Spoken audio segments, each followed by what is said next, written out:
Hi, I'm Cynthia, And I'm Perry. and we are the founders of Pride Superheroes.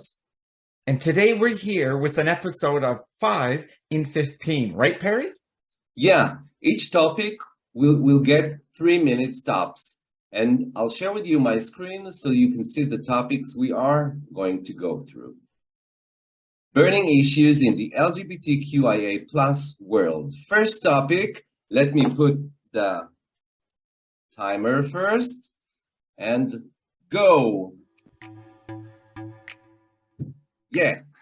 Yep, there we go. Decriminalization of same sex relations. Okay, Perry, what's going on in the world of decriminalizing same sex relations? Well, latest article that I saw was in Gabon, which is a country on the west side of Central Africa. Mm-hmm. And the article was from July 2022, and it says that the country is pulling up efforts to decriminalize same-sex relations between consenting adults, which is a great news. Absolutely, and really follows on the heels of what happened in Botswana, where the case went to the high courts, and they ruled against the government in terms of that the practice was discriminatory, and the high courts actually struck it down. So Botswana is on the journey in terms of integrating same-sex relations into, its culture as well. Of course, they're not the only part of the world. What else is going on in other parts of the world, Perry?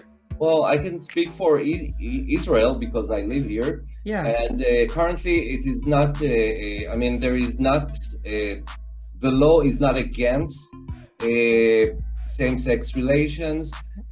We are very open for that, but still, and that is another topic we're going to discuss today. It is not legal to get married here for same-sex couples. right. And of course, in other parts of the world, Singapore had announced that the repeal of what was actually a colonial law, 477A, I believe it was, is being repealed, and they will be culturally allowing same-sex relations legally, but they will not be allowing same-sex marriage. At least at this time, that's kind of where they stand. Yeah, and that said, we know about a lot of other places around the globe that are not doing that, and that Right. sexual same-sex relations between adults is still illegal, and people can get in prison for that. Yeah. Yeah. Now, of course, we know places like Canada, where I used to live, the United States, have decriminalized same sex, but also places like St. Kitts and Nevis have decriminalized same sex relations. So we are seeing positive movement, but we're definitely not there. And it's still a fight that needs to continue around the globe. Yeah, I'm old enough to know how was it here in Israel before same-sex relations were legit, and that was very scary. Yeah. Uh, Oops, we well, passed the 3 minutes for one topic. Let's go to the other one. next topic, transgender people. Um, well, I'm transgender as part of my identity. I'm a woman with a transgender history because I am post transition.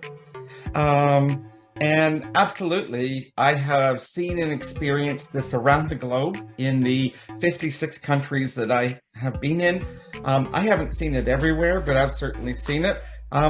Perry, what's going on from what you've been able to see both in Israel, but what's going on in kind of your sphere of the world?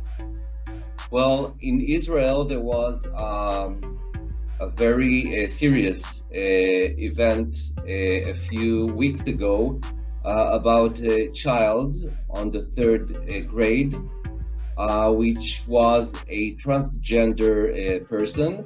And what happened there is once the parents of the kids in the same class learned about that, they did not allow their kids to go to school anymore, and they arranged a protest against that boy, that poor boy, and that's something that shook the country here. Um, there was like from one hand, that school was a religious school, so parents were not expecting to see things like that, and in some parts in Israel, this is I understand. I mean, we can understand that, and it is acceptable. Yeah. But from the other end, to arrange a protest against a little boy, this is something that really shook the country. What about you, Cynthia? Well, as you know, I mean, being transgender and global experience, no place is perfect. And certainly that stands for where I live today in the United Kingdom. There's really three major issues that we're dealing with. One is identity, being able to identify yourself. They have a process called gender confirmation, or the GCS process. I have gone through the process, and it's a legal process where basically your identity is confirmed. The government did a whole bunch of consultation on self-declaration, which is not a process that I personally went through. I went through a medically supervised process, and the government has since backed away from that. The second issue, of course, is we're going to talk about in a moment, is conversion therapy. The government is pro-banning conversion therapy, but not for the transgender community. And that's the transgender community for all ages. So that continues to end up being a challenge going forward. And there's also the identification within safe spaces for transgender folks, especially transgender women. And there's a whole dialogue going on that really is impacted by what they call the gender critical community here in the UK. They have deeply permeated the government, or the current government. And really, in North America, we would refer to them as TERFs, or trans exclusionary radical feminists, not to suggest that everyone is a radical feminist, but the simple fact is that they are not including transgender folks within that. I have never seen so many people afraid of the 2% of the population. And that's why, simply to your point, Perry, why we need to take things to the courts, and we need to have, quote, the laws changed and the rules changed, so that nationally, no matter which government's in power, we actually have a common basis for human rights within any nation. Thank you, Cynthia. We are long past the 3 minutes, but that was very important. Yeah. So we move to the next topic. Yes. Conversion therapy. Absolutely. And as I just talked about that, so conversion therapy, for those that don't know, that's the process of trying to change someone of who you perceive they are, or they're not behaving as, and to convert them. And this could be through psychological practices, religious practices, or other coercion kinds of practices that seek to change someone's mind, to make them believe that there's somebody that they're not, after they've gone through the excruciating process of identifying. As I said, in the United Kingdom, they have come out and said, hey, we will give a complete ban on conversion therapy for the LGBT plus community, but not the transgender community, unlike places like Canada, where they have done an outright ban on the practice. And of course, this goes back to 1999, when Brazil was the first country to ever ban the practice, followed by places like, Taiwan and Argentina and Uruguay in South America. Following along, you have countries like Germany, Chile, India, Canada, and New Zealand that have already banned it. And I believe Israel is on the path to working on that. Is that correct, Perry? Yeah, sure. A few weeks ago, I must say that I knew about conversion therapy, but I didn't exactly, I knew the definition. I never knew what happens inside that room where the therapist is working with someone. Mm-hmm. And a few weeks ago, I went to a theater show with my partner, and we had the opportunity to see something very real about it. And it was shocking. The way the therapist tries to manipulate the mindset of the person is just shocking. And I'm so happy that a lot of places around the globe are trying to move it out of the law, to say that it's not part of any therapy, any legit therapy. because it really messes with your mind. Yeah, and so I mean, it's great to hear that that's going on in Israel. We know that Ireland, the Republic of Ireland, is working on it. That Norway, Denmark, and Finland are also working on a complete outright ban. So slowly, we are gaining that protection for transgender individuals and for the entire LGBTQ plus community, of banning conversion therapy against the community. What about the next topic, Perry? Yeah, so let's move on to the next topic. And this time I would like to share my opinion about this one because it's really tricky for me. Bisexual people challenge, I had to read a lot before in preparation to this podcast. And I realized that I don't know much about bisexual people. Again, I know about the definition, but I don't really know about their challenges. And one of the articles I read was about something that is called the double closet. The double closet that bisexual people need to deal with. From one end with, their community, whatever that may be. If you're not heterosexual, then this is something that you need to explain, need to be afraid of sometimes, and so forth. But from the other end, and that is the most surprising part, is from the LGBTQIA plus community itself, because it seems that people inside the LGBTQIA plus community don't necessarily accept bisexual people. They think it's only a phase, that it's something temporary. And this is something that really shook me as a member of the gay community. And it's something that I think we should do more about to increase awareness there. What do you think about that, Cynthia? I absolutely agree with you, Perry, and I think that's one of the important reasons we included it. There's really three core communities to me that are at a really struggling phase. They've got their own battles ahead, but today we wanted to highlight the bisexual community. They encounter so much from within community, but also society at large. Again, you talked about the phase aspect. The other aspect is, well, when they're with, quote, someone of the opposite sex, then they're, quote, in a straight relationship. And it's like, well, how do you kind of fluid? It's like, no, you're bisexual. And that's what people don't get, is they're bisexual, period. It doesn't matter. It doesn't matter who the partner is, who they're with, they're bisexual. I have had interactions with folks who were very strong positively on the opinion of bisexual people. And, we were kind of getting into this word debate of, well, is it pansexual? Is it bisexual? It doesn't matter. It's their word because it's identifying themselves. And, I always say that someone's identity is not who we say it is, it's who they say they are. And this is a case in point where bisexual members of the community, they're bisexual, period. End of story.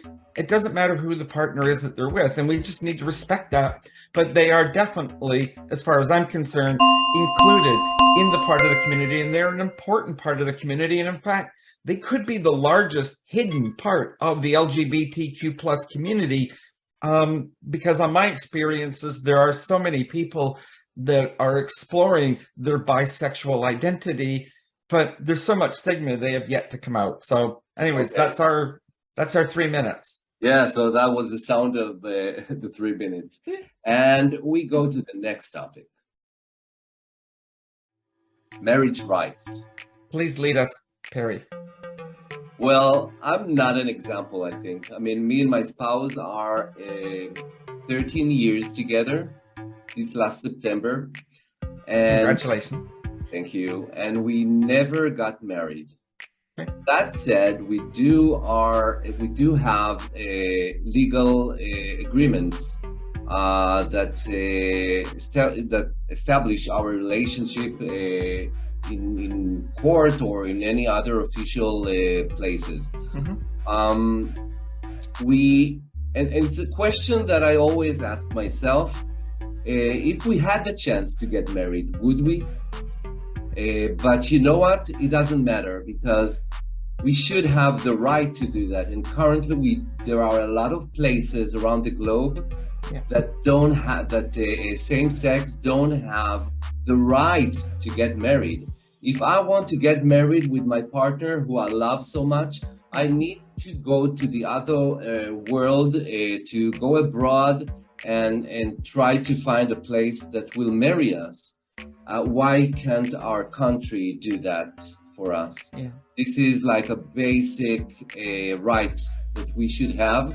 And nonetheless, and it doesn't matter if we want to get married or not. The right should be out there. What do you think? You know what? Love is love. And it doesn't really matter the partners that are involved. Love is love. And if they feel that they want to get married, they should absolutely have the right. That is, quote, when I thought I was straight and so forth, I had a very different point of view and opinion. And it really took me to see the community and to see love, and love is in action in order to truly embrace it. But, you know, the real challenge here is, of course, that, you know, marital rights, while it's established in many places, even in North America, it is dramatically under attack. And we're hearing about it probably not making the headline of the news in your country where you might be if you're viewing this. But the reality is that you need to check into it, because even if the rights are established, they are under attack, and there are many people who are trying to move under the kind of behind the scenes in order to move to reverse that trend and actually have it removed from law. So we need to keep fighting to not only protect the marital rights that have been established, but continue to develop, like we talked about, Singapore's removing the barrier to same-sex relationships, but they're keeping up a barrier to marital rights. And we need to keep after that evolution as both communities and societies evolve. We need to ensure that they're following suit and reflecting the ability for all members of a society to participate and have something such as marital rights. So that's our 3 minutes. Yeah, these are, we concluded all the topics we wanted, but let's summarize it and say that 5 burning topics that are simply to, you know, try and create more equality for other people, for people who might be a little different, but they are still people.